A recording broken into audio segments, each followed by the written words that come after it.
السلام عليكم. لا تنسوا الاعجاب بالفيديو والاشتراك في القناة تشجيعا لنا لنستمر بنشر المزيد إن شاء الله. من جديد. إذن أعلن وليد الركراكي مدرب المنتخب المغربي عن القائمة المستدعاة للمشاركة في كأس أفريقيا كوت ديفوار 2023. وشهدت القائمة وجود ركائز المنتخب الذين شاركوا في إنجاز الوصول إلى نصف نهائي كأس العالم بقطر، فيما كان مهاجم الاتحاد السعودي عبد الرزاق حمد الله أبرز الغائبين. المزيد في تقرير مراسلنا مهدي فودي. مزيج من الأسماء الجديدة وعناصر الخبرة، عنوان بخط عريض للقائمة النهائية لوليد الركراكي من أجل خوض المغامرة الإفريقية بالكوت ديفوار. 27 لاعبا يشكلون العمود الفقري لترسانة مونديال قطر وركيزة منتخب أقل من 23 سنة بطل إفريقيا. أسماء تسقط وأخرى تنال الفرصة المثالية ما دامت الأولوية لمن يستحق بالنسبة للناخب المغربي. ما كنعرفش العاطفة ولا شفتوا هاد لا ليست دابا داز عام بين كوب دو موند وبين كوب دافريك، كاين 11 لاعبه اللي كانوا في كوب دو موند اللي ما كاينينش هنا، وما عنديش انا شي مدرب في العالم اللي عنده واحد جروب كيبدلهم بحال اللي درت. ديما جوستومون كيدير عاطفه، كيقول غنموت مع الدراري ديالي. وانا كنشوف ملي اللي كيستاهل خصو يجي. عندنا اون اوساتور ديال لا كوب دو موند اللي كانوا لي تيتولير، وهما اللي داو البلاصه ديال هادو اللي ما داروش لو ماكسيموم باش يبقاو مع هاد الجروب. و طونك انا غنكون هيدا غتكون المستوى ديال المنتخب اللي يستاهل غيجي، خصو يبين، ولا بلاص الي تري شير باش تبقى في هاد الجروب. التغيير ملموس في الكتيبة التي أنهت مونديال قطر في المركز الرابع. من أجل رحلة الكوت ديفوار وقع اختيار الركراكي على الحارس مهدي بن عبيد من أجل إكمال التشكيل الثلاثي لحراسة المرمى إلى جانب ياسين بونو ومنير المحمدي. ينضم كل من شادي رياض، يونس عبد الحميد وعبد الكبير عبقار لخط الدفاع بقيادة غانم سايس، فيما يشهد خط الوسط تواجد الوافدين أمير ريتشاردسون وأسامة العزوزي. تكتمل الصفوف بأسلحة خط الهجوم وتشهد عودة آمين حارث، طارق تيسودالي وأيوب الكعبي، بالإضافة لاستدعاء المتألقين إسماعيل الصيبري وأمين عدلي. On va donner le maximum, c'est une compétition اللي جايه un an après la Coupe du Monde. La dernière compétition مشينا الكارت فينال. Ça fait 20 ans اللي ما مشيناش demi finale. Ça fait depuis 76 اللي ما ديناهاش. Au contraire ولا بغينا نشوفوها بجهه اخرى شخيطره ولا ما ديناش غنزيدوا عامين زايده ميم با عام ونص باش نلعبوها في الدار ونديوها، وغنزيدوا ديما باش نديوها.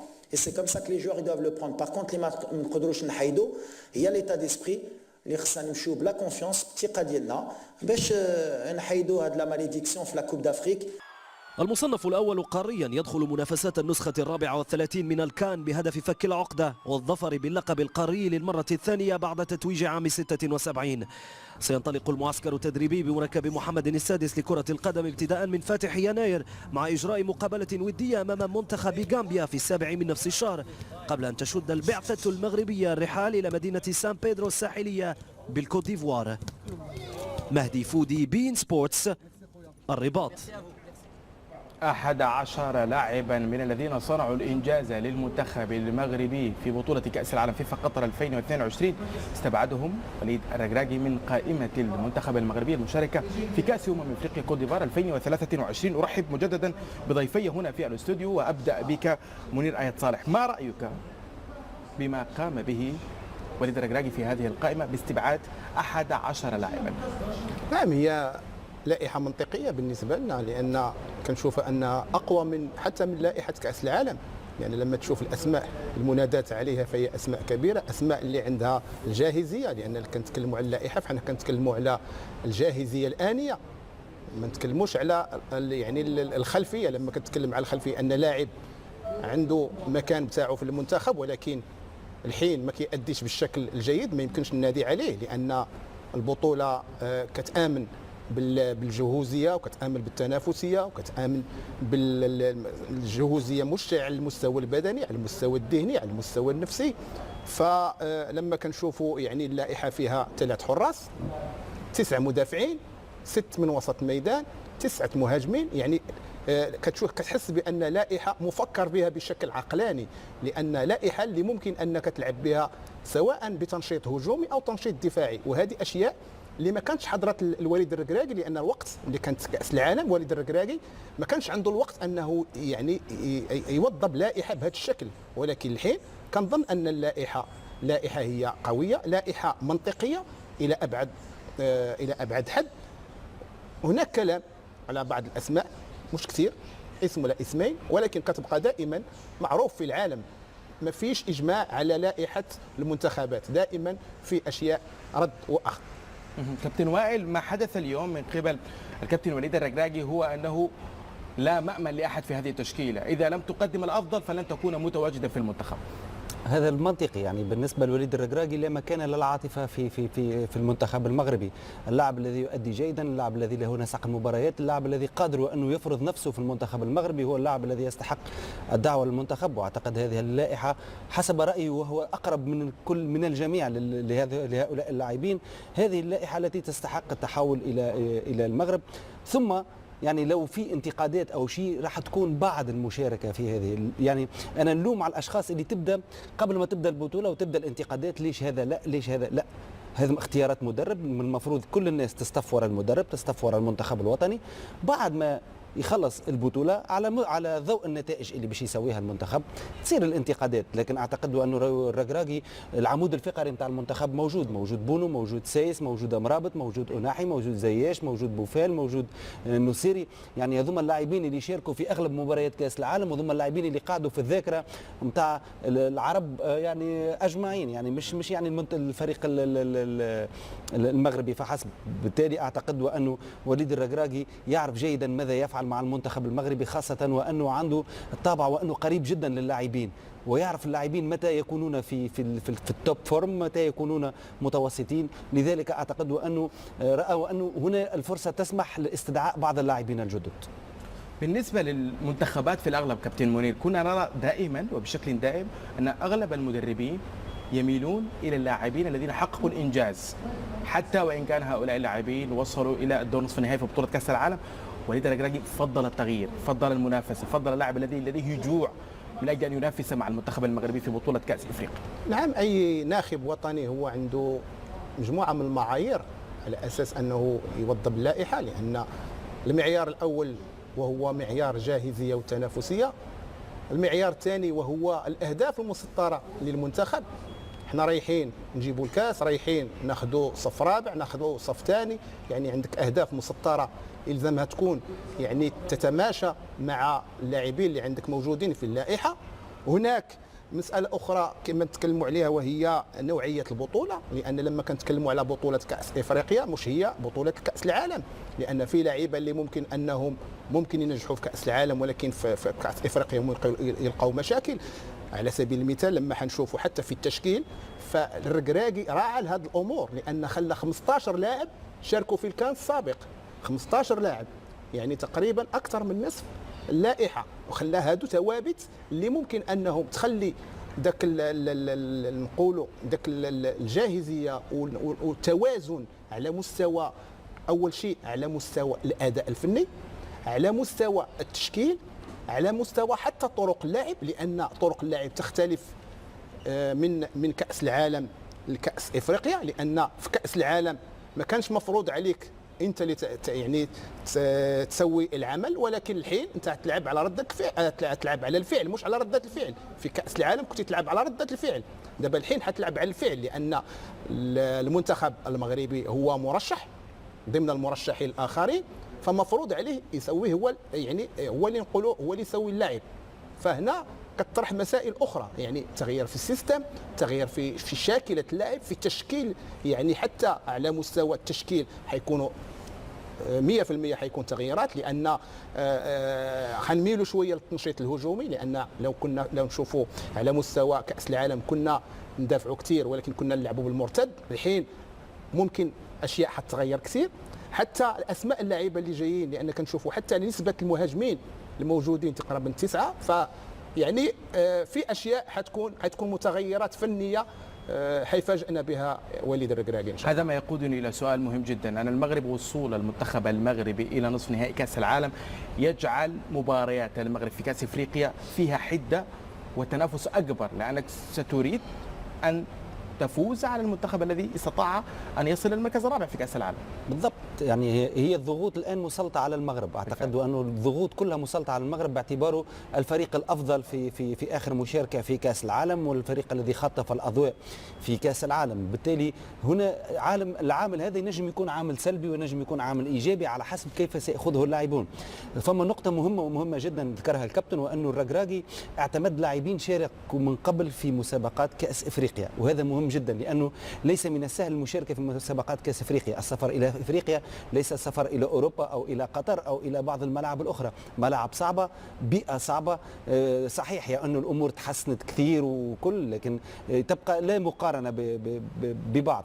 بالتالي المنتخب المغربي أعتقد أنه تحت الضغط، الفريق الذي يرغب الجميع في هزمه، الفريق الذي يريد الجميع هزم المغرب للإحساس بأنه فريق قوي أيضا. بالتالي هناك ضغوط كبيرة، والمغرب مطالب بأخذ الحذر حذر شديد. بكل تأكيد. الآن نتحدث عن قائمة المنتخب المغربي، ونبدأ بحراسة المرمى. كابتن منير، ياسين بونو، مرير المحمدي، والمهدي بن عبيد، كيف ترى هذه الخيارات؟ خيارات ربما هي منطقية على الورق، خصوصا أن ياسين بونو تألق بصورة كبيرة في كأس العالم وتألق مع إشبيلية ووصل هذا مع نادي الهلال. نعم، هو خيارات منطقية، لأن لما كنشوفوا ياسين بونو فياسين بونو كيتعتبر من أحد المفاتيح اللاعب بالنسبة للمنتخب الوطني المغربي، لأن لو شفنا في كأس العالم كيف أنه كان عنده دور كبير في وصول المنتخب المغربي لنصف النهائي.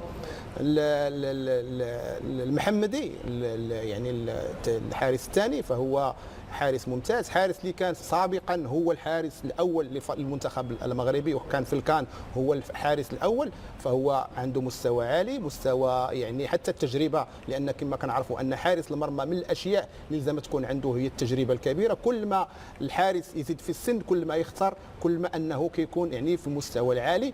والمهدي او بن عبيد هذا حارس تاع الجيش الملكي، حارس واعد 25 سنه، مستقبل شباك المنتخب المغربي.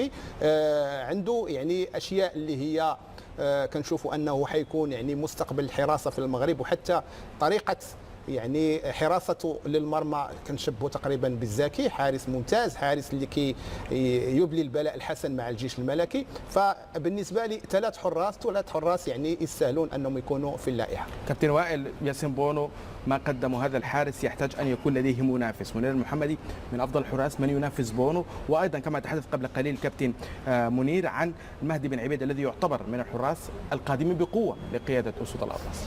اعتقد ان التنافسيه مفروضه بين اللاعبين حتى يتقدم المستوى ويرتفع المستوى. ياسين بونو وصل الى مستوى جيد وجيد جدا، من افضل الحراس حتى في العالم في بعض الاوقات. بالتالي الاحتكاك بحارس مثل ياسين بونو، يعني بن عبيد، الحارس بن عبيد، اعتقد الحارس بن عبيد، يعني لما يحتك مع ياسين بونو في المنتخب مستواه يعني راح يطلع بسرعه وراح يتطور وراح ياخذ شويه خبره من ياسين بونو. اكيد وانه ياسين بونو باش يوظف الخبره اللي اكتسبها للمنتخب، لانه اعتقد وانه وقت بالنسبه لي هو باش يحصل يعني لقب مع المنتخب المغربي، باعتبار وانه شارك في العديد من المباريات، شارك في العديد من الدورات، ويرغب الان في تحقيق شيء مع المنتخب. اعتقد بهذا الجيل قادر ياسين بونو وانه يحمل المنتخب لبعيد، خاصه وانه حارس وقت احنا نقولوا بلغه كره القدم نقولوا وقت الشده تلقى حارس اللي يعني في اوقات الضعف تلقى حارس اللي يخليك ما تقبلش اهداف، والا يخليك دائما في المباراه موجود. وياسين بونو يتمتع بهذه الخصال في المنتخب المغربي. بالنسبه لمدافعي منتخب اسود الاطلس، رومان سايس، نايف اجرد، اشرف حكيمي، نصير مزراوي، يحيى عطيه الله، يونس عبد الحميد، شاد رياض، كبير عبقار، ومحمد الشيبي. هذه هي خيارات الركراكي في خط الدفاع. ومحمد الشيبي لاعب بيراميدز هو من سينافس مع اشرف حكيمي ونصير مزراوي ربما على الظهير الايمن، لان نصير مزراوي يستطيع ان يلعب على الجهتين. نعم، نصير مزراوي هو مصاب حاليا، يعني بالضبط. إلزامه تقريبا 4 أسابيع، ولكن تم اختياره لأن ارتأى الناخب الوطني على اساس انه يكون مع المجموعه، لانه ممكن يكون في الدور الثاني ويشارك يعني مع المجموعه. حتى الثقل تاع لاعب من حجم يعني مزراوي كيعطي ديك الشخصيه للمنتخب. هناك غانم سايس اللي هو عميد الفريق، اللي الوجود تاعو مش غير وجود فني ولكن حتى وجود على المستوى الذهني، وحتى على مستوى يعني خلق يعني نقولوا كما كنقولوا الليدر تشيب تاع المنتخب المغربي. نايف اكرد بالمستويات العاليه اللي كيقدمها مع ويست هام يعني يستاهل انه يكون ضمن التشكيل الاساسي. كيبقاو الاثنين اللي هو عبد الكبير ابقار وشادي رياض، فهما لاعبين اثنين هما شباب، لاعبين اللي جايين بقوه، واحد يلعب مع ديبورتيفو الافيس والثاني مع بيتيس. لعبوا تقريبا المباريات كلها في الدوري الاسباني، وكنعرفوا حنا قوه الدوري الاسباني والاحتكاك تاعهم، فهادو يعني بالنسبه لي مستقبل المنتخب المغربي. وهذا الشيء الجميل في اللائحه، وهو خليط ما بين الشباب وما بين الخبره. بالنسبه لوليد الركراكي يعني حاول انه يقول لنا بشكل غير مباشر انه يعني يعد لمنتخب المستقبل في 2030 كما كنقولوا، لانه حتكون كاس العالم. فبالنسبه لي ان جميع اللي يعني تقريبا عطيه الله ما تكلمناش عليه، عطيه الله المستويات اللي كيقدمها مع الوداد من احسن الاظهره الموجوده على المستوى الافريقي، والشيبي راه شفناه في بيراميدز انه ظهير ممتاز، ويعني الكل يعني يستاهل انه يكون متواجد في اللائحه. كابتن وائل، اتحدث هنا عن اشرف حكيمي ومستوى اللاعب مع باريس سان جيرمان المميز للغايه، اللاعب حاليا من اميز اللاعبين، وايضا رومان سايس ونايف اكرد. هذا الاستقرار على خط الدفاع مع ياسين بونو يمنح طمأنينة كبيرة جدا بالنسبة لخط الدفاع بالنسبة للمنتخب المغربي. أكيد يمنح طمأنينة، وكذلك يمنح انسيابية كبيرة. اللاعبين أصبحوا يعرفون جيدا بعضهم ماذا يريدون، كيف يتحركون، متى يستلمون الكرة، متى لا يستلمون الكرة، وهذا مهم جدا في كرة القدم، خاصة لما تكون تلعب بجانبك لاعب أنت فهمه يعني كويس باش تقدر تقرا افكاره في وسط المباراه، لان في وسط المباراه فما قراءه افكار، قراءه لعب، قراءه يعني كيف تتحول الكره وكيف تتحول الهجمات والا مرتدات. بالتالي اعتقد انه من المكاسب للمنتخب المغربي هذه الاستمراريه والخبره اللي اكتسبها الفريق في فتره قصيره. يعني اللاعبين لما لعبوش كثير مع بعض كابتن، لكن الركراكي بسرعه لقى التوليفه الجيده للمنتخب المغربي اللي مشى بها لبعيد في بطوله كاس العالم، واعتقد انه هذه حاجه تحسب له. كذلك الركراكي لا ننسى وانه له لاعبين كثر خارج المغرب، وهذا من ناحيه جيد للمنتخب المغربي ويشكل ضغط على ركراكي. كم من لاعب، من اللاعب الذي ستستدعيه، من اللاعب الذي لا تستدعيه، هذا جيد بالنسبه للمنتخب ولكنه غير جيد بالنسبه للمدرب. نتحدث ايضا الان عن وسط الميدان وعن الهجوم. نتحدث عن وسط ميدان فيه امير تشارلسون وسفيان مرابط واسامه العزوزي واملاح والخنوس واوناحي واسماعيل سيباري وامين حارج، يوسف نصير، ايوب الكعبي، طارق تيسوداري، حكيم زياش، امين عدلي، عبد الصمد الزلزولي وسفيان بوفال. هذه هي الاسماء التي اختارها للوسط وللهجوم، والجميل فيها انها خليط ما بين الشباب وما بين التوابت تاع الفريق، لان لما كتشوف المرابط عز الدين أوناحي وأملاح هادو من التوابت تاع المنتخب المغربي، ولكن جنبهم مين؟ جنبهم أسامة العزوزي وأمير ريتشاردسون. فهادو يعني بالنسبة للمنتخب مستقبل يعني المنتخب المغربي.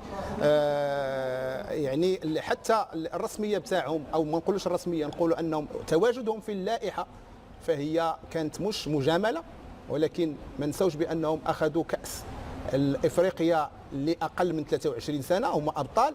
فعندنا 6 لاعيبه من المنتخب الاولمبي داخلين في اللائحه، فهذه اشياء تحسب لوليد على اساس انه اول شيء حاول انه يخلق يعني نقولوا احنا جسر ما بين المنتخب الاول والمنتخب لاقل من 23 سنه، وهذا شيء مهم كثير يعني في المستقبل يعني ديال المنتخبات، لان لما تخلق جسر ما بين المنتخب الاولمبي والمنتخب الاول فانت يعني عندك نظره استشرافيه للمستقبل، وهذا شيء جميل. بالنسبه للمهاجمين توابت معروفه، نصيري، حكيم زياش، امين عدلي، سفيان بوفال، ولو ان كيبقى كما قلت لك في الاول علامه استفهام على سفيان بوفال، لان بوفال اول شيء نقص في المباريات وكان مصاب، لانه كان مصاب وسوى يعني عمليه، بعدين جاء يعني الى درجه انه الريان جابوا عملوا قيد اخر، جابوا لاعب اخر مكانه، بعدين رجع يلعب في المباريات اللي هي مباريات اوريدو، ما لعبش في الدوري كثير، يعني حيكون عنده يعني المباريات اقل، ما تكونش التنافسيه يعني كثيره، ولكن كي تعتبر سفيان بوفال من الثوابت، لان كرة القدم مش هي غير المستطيل الأخضر، في أشياء أخرى واللي هي مهمة في البطولات المجمعة، وهو الجانب الذهني والجانب يعني كما كنقولوا الأسري تاع الفريق، لأن قوة المنتخب المغربي في كأس العالم كان هو الجانب الأسري، او كما كنقولوا احنا في المغرب العائله، لانه الفريق منتخب زي العائله بالضبط. فهذه كانت هذا هو القوه ديال المنتخب المغربي، وكي تعتبر بوفال من اللاعبين اللي هما من الثوابت اللي كيخلقوا ذاك الجو العائلي، وكيحاول انه حتى عنده دور خارج يعني رقعة الملعب مع اللعيبه، يتكلم مع اللعيبه الشباب، يحاول انه يخلق حتى الاجواء الصحيه يعني منتخب في كابتن منير، اريد منك ان تتحدث عن هذه القائمه بشكل تكتيكي، كيف ترى شكل المنتخب تكتيكيا بهذه اللاعبين؟ هو كيبقى لما كنتكلموا على التكتيك كيبقى على حساب المباريات، لان الدور الاول والمجموعه تنزانيا زامبيا، المجموعه انت مفروض عليك تسوي، انت اللي حتسوي يعني اللاعب، لان انت اللي غدير الجيم، لان انت اللي حتبادر، لانك انت اللي مطالب انك تفوز، مش مع احتراماتني لتنزانيا ولا، لانك انت مرشح فوق العاده، في لازمك تسوي يعني الشغل. فبالنسبه لي كيبقى طريقه اللعب لما كنقولوا 4-1 اللي كيلعب بها يعني وليد الركراكي اقرب، ولكن ما تنساش، لان لو كنقولوا 4، لان الاغلبيه كيقول 4-1 فهي يعني دفاعيه، هي مش كيبقى التنشيط تاع طريقه اللعب هو اللي كيلعب الدور كبير، لان ممكن ان نلعب بهذه الطريقه ولكن بتنشيط هجومي، تكون عندي دائما تكون عندي كثافه عدديه على جميع رقعه الملعب، يكون عندي تنشيط، يعني نكون انا ضاغط على الفريق الخصم. فهذه اشياء ممكن نشوفوها، وممكن ان يغير من طريقه اللعب، لانه ممكن يلعب ب4-3-3، ممكن يلعب ب4-2-3-1، لان ليش؟ لانه عنده جميع العناصر اللي ممكنها تلعب اي طريقه لعب. بالضبط. فهذه هي قوه اللائحه تاع وليد الركراكي. لديك تعليق على اللائحه وائل؟ اعتقد انه يعني في خط الوسط أنا نعتبر انه اناحي اللاعب المفاجاه اللي كان في كاس العالم هو اللي صنع الفارق في المنتخب المغربي، اكيد مع مرابط مع بوفال مع زياش، لكن هو كان اللاعب الغامض، اللاعب اللي ما كانوش يشوفوه كثير ناس، ما كانوش يتوقعوا هذاك المردود. وفي يعني يمكن كما قلت لك يعني ما نحبش نكون من منتقدين ولا شيء يعني قبل بدايه الدوره، ولكن اعتقد ان المهاجم حمد الله كان يستحق الدعوه، باعتباره ان يؤدي جيدا مع الاتحاد، لعب كثير مباريات، يسجل في اهداف، يعني اعتقد انه كان يستحق مكان في هذه المجموعه. لكن وليد الركراكي قال ان هذه القائمه لا تستحق المجامله. الان نذهب الى المنتخب التونسي، حيث كشف مدرب المنتخب التونسي جلال القادري عن لائحه اللاعبين المعنيه. أعلن وليد الركراكي مدرب المنتخب المغربي لكرة القدم الخميس بالرباط عن القائمة النهائية للاعبين الذين سيشاركون ببطولة كأس إفريقيا المقرر إقامتها بكوت ديفوار الشهر المقبل. جاء ذلك بحسب كلمة الركراكي خلال مؤتمر صحفي للإعلان عن هذه اللائحة. وتحتضن كوت ديفوار نهائيات كأس إفريقيا للأمم ما بين 13 يناير كانون 2 و11 فبراير شباط 2024. وتضم اللائحة حراس المرمى ياسين بونو ومنير المحمدي والمهدي بن عبيد. ويتكون خط الدفاع من أشرف حكيمي ونصير مزراوي ويحيى عطية الله ونايف أكرد ورومان سايس ويونس عبد الحميد وشادي رياض وعبد الكبير عبقار ومحمد شيبي. وخط الوسط يتكون من أمير ريشاردسون وسفيان أمرابط وأسامة العزوزي وسليم أملاح وبلال الخنوس وعز الدين أناحي وإسماعيل صيباري وأمين حارث.